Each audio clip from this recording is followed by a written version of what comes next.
कि लोग समझते हैं कि यार मेरी तो एज ही नहीं हुई है, कुछ लोग सोचते हैं मैं तो बहुत युवा हूं, कुछ लोग सोचते हैं मैं बहुत ज्यादा एजेड हो गया हूं, इत्यादि इत्यादि इत्यादि।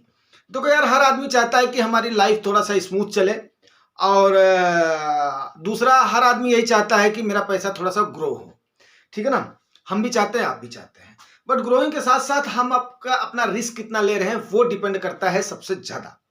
अब रिस्क लेने की हमारी कैपेसिटी है या नहीं है, उसको हम कैसे डिसाइड करें।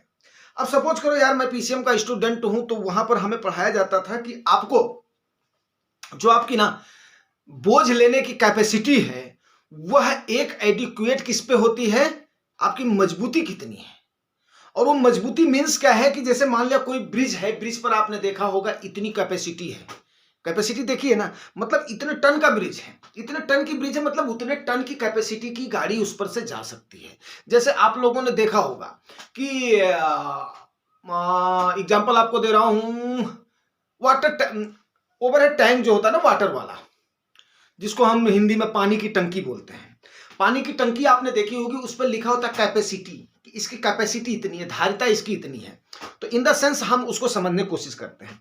अब रही बात कि म्यूचुअल फंड में, आपको भी पता है, हमें भी पता है, आने वाले समय में थोड़ी बहुत गिरावट आनी है, और उस समय मेरे व्यूअर्स जो हैं और मेरे सब्सक्राइबर जो हैं, उनको मजबूती देना, मजबूती को कैसे ले सकते हैं, ये मेरा धर्म भी है, मेरा फर्ज भी है, और आज मैं उसे आपको बताने की कोशिश करता हूं। आज का सब्जेक्ट पर हम चलते हैं। सब्जेक्ट है time and mutual fund return management.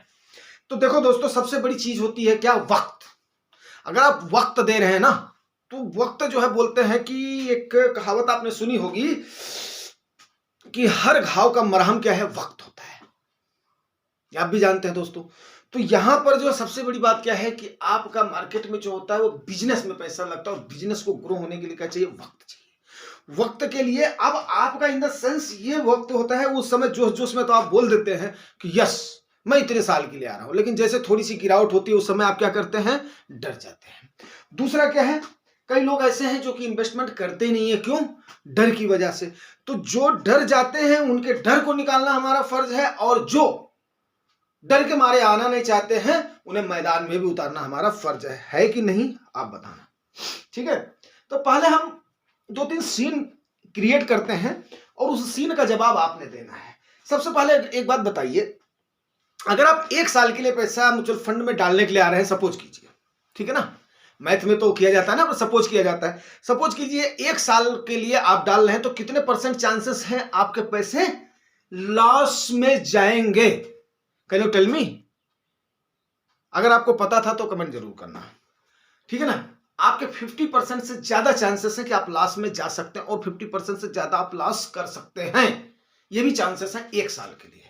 वहीं अगर आपके पास 5 साल का वक्त हो, तो कितनी प्रोबेबिलिटीज है कि आपका पैसा कितना लॉस हो सकता है, या कितने % प्रोबेबिलिटी है कि आप लॉस में जा सकता है, आपका कॉर्पस डाउन में जा सकता है, अगर 5 साल के लिए कर रहे हैं।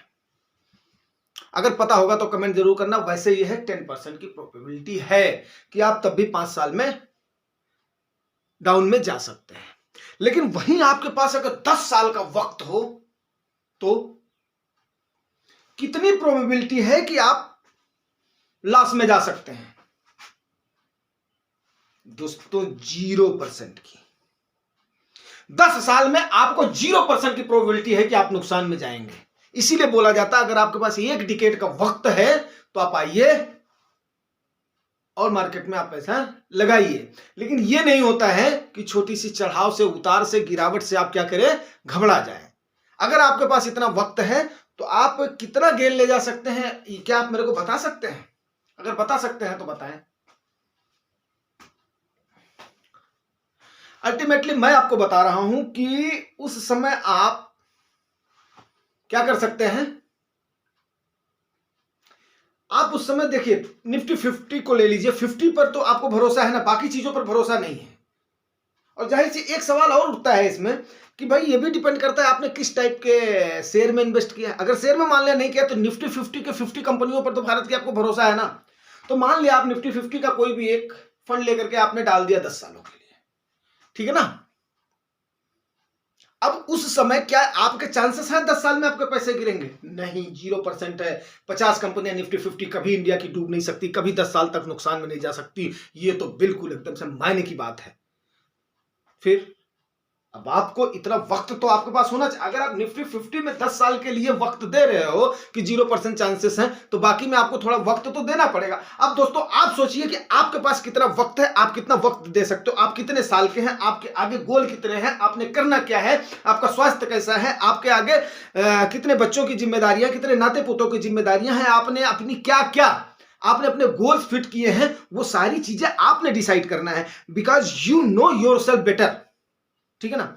और दूसरी चीज, अब आपने बैंक में अगर डाला हुआ है एक पैसा, तो आपका कितने दिन में होगा डबल? कितने दिन में होगा बताइए? आजकल 6% 7% आपके बैंक दे रहे, 7 मान लो, 7.5 मान लो, 8 मान लो। अगर आप स्मॉल कैप में डाल रहे हैं, स्मॉल कैप मतलब फाइनेंस बैंक में डाल रहे हैं, तो वो 9, 8.5, 9% तक आपको दे रहे हैं, ठीक है ना। और ऊपर से टैक्सेशन लिमिट उस पर है, ये 40,000 से ज्यादा अगर आप ले रहे हो तो 10% का आपका फ्लैट, आपका टीडीएस तो कट ही जाना है। तो ये सारी चीजें हैं, सर्कमस्टेंसेस है, जिनको आपको ध्यान में रखना पड़ेगा।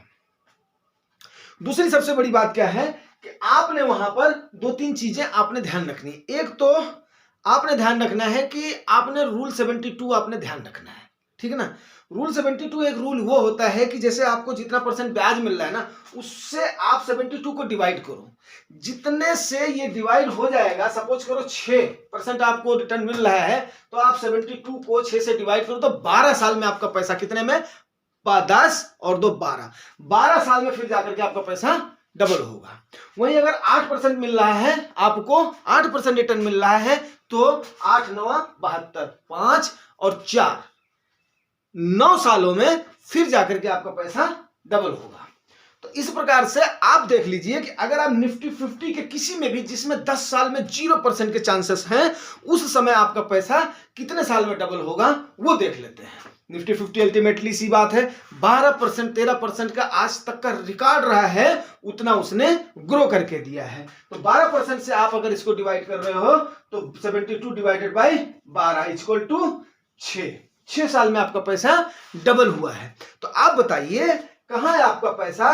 बैंकों में रख रहे हैं, पोस्ट ऑफिस में रखे हैं आज की डेट में, जो कि आपको डेट दे देंगे, चाहे वो ऊपर जाए, ब्याज तो नीचे ही आनी है, अभी इतना ज्यादा ऊपर जाएगी नहीं, तो आपका 12 सालों में डबल हो रहा है। यहां पर कितना हो रहा है? 6 सालों में डबल हो रहा है। अब हम इसी से ही आपको कंपेयर करके दिखा देते हैं। सपोज करो आपके माताजी ने, आपके पिताजी ने, बड़ा लायक मेरा बेटा है, होनहार मेरा बेटा है, आपके हाथ पर 1 लाख रुपया रख दिया उन्होंने, आपने उस 1 लाख को ले जाकर के पोस्ट ऑफिस में तो बैंक में एफडी कर दिया।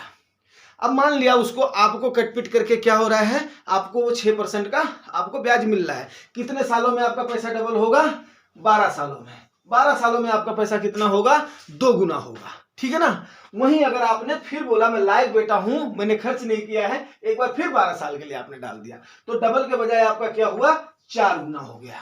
4 गुना आपने 24 सालों में करके अपने पेरेंट्स को वो 1 लाख रुपया दिया। माताजी पिताजी, ये लो हमने आपके गाड़ी कमाई को 4 गुना कर दिया है। वहीं अगर आपने उसको निफ्टी 50 में, जिसमें कि 10 सालों में उसका, निफ्टी 50 में हम देख लेते हैं, ठीक है ना, कि आपने 24 साल के लिए यहां पर डाला है, आपका निफ्टी 50 में कितने में हो रहा है?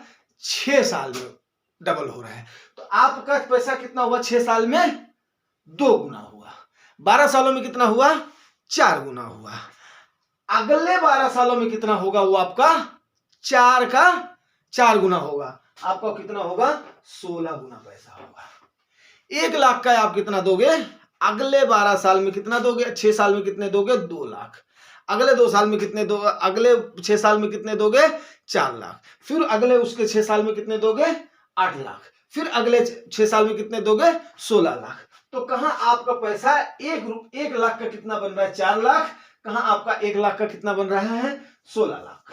अब ये डिसाइड आपने करना है कि आपने मार्केट में इन्वेस्ट करना है या नहीं करना है। लेकिन आपके पास टाइम होराइजन कितना होना चाहिए?